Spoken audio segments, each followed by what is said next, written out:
Mon nom est Ronald Bisson. Je suis membre du comité organisateur. Je suis un bénévole engagé ici dans la communauté d'Ottawa.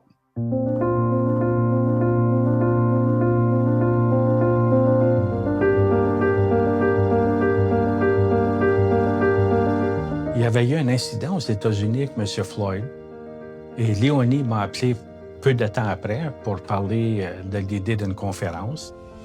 Et on avait eu un incident semblable ici, pas aussi grave, mais semblable ici à Ottawa, durant le confinement, où un monsieur afrodescendant traversait un parc avec sa petite fille. On n'avait pas le droit d'arrêter dans le parc. Et un employé, un officier de la ville d'Ottawa l'a frappé. Et c'était juste à côté de chez moi. Et j'ai dit à Léonie, Léonie, des questions comme ça de racisme, c'est pas juste aux États. On en a ici aussi au Canada.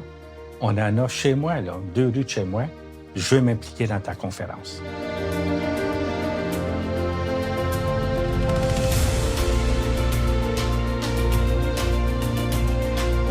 J'étais très heureux d'être invité. Pour moi, c'est un vrai privilège. Et je vais être clair et expliquer, là. J'ai proposé avec d'autres le thème « Le racisme, c'est mon affaire ». On parle de racisme anti-noir, entre autres. Moi, je suis pas noir. Moi, je suis blanc. Je ne suis pas un allié politique de mes amis noirs qui subissent du racisme. Ils peuvent faire leur propre politique encore mieux que moi.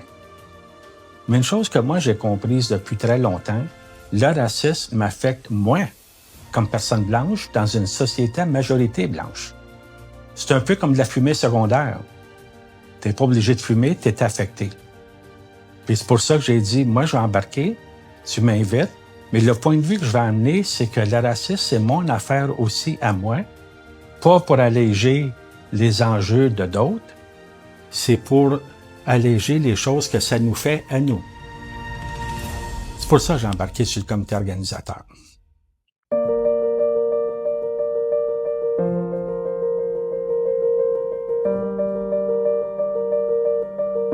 Absolument. Les organismes où je fais du bénévolat, entre autres la Maison de la francophonie d'Ottawa, je siège sur le conseil d'administration, ça fait plusieurs années qu'on se penche sur cet enjeu-là.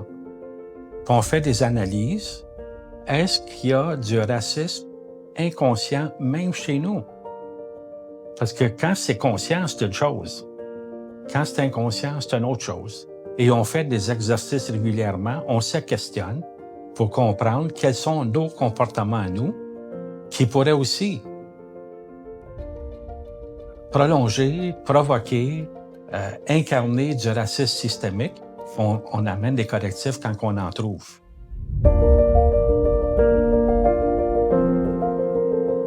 C'est beaucoup de travail pour les personnes employées de la passerelle. C'est beaucoup de travail pour les bénévoles.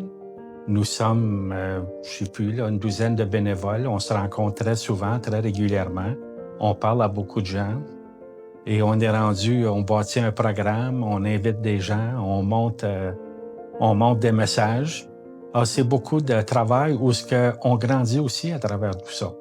En partageant, on apprend bien des choses entre nous et c'est un travail très intéressant.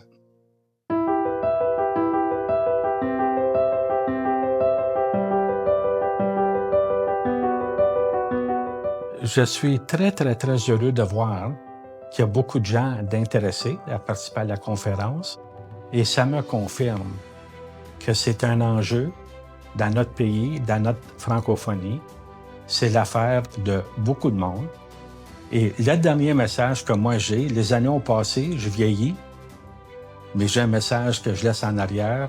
Moi, je ne céderai pas ma communauté, ma ville et mon pays à des racistes. Jamais. Et il faut toujours confronter ces enjeux-là.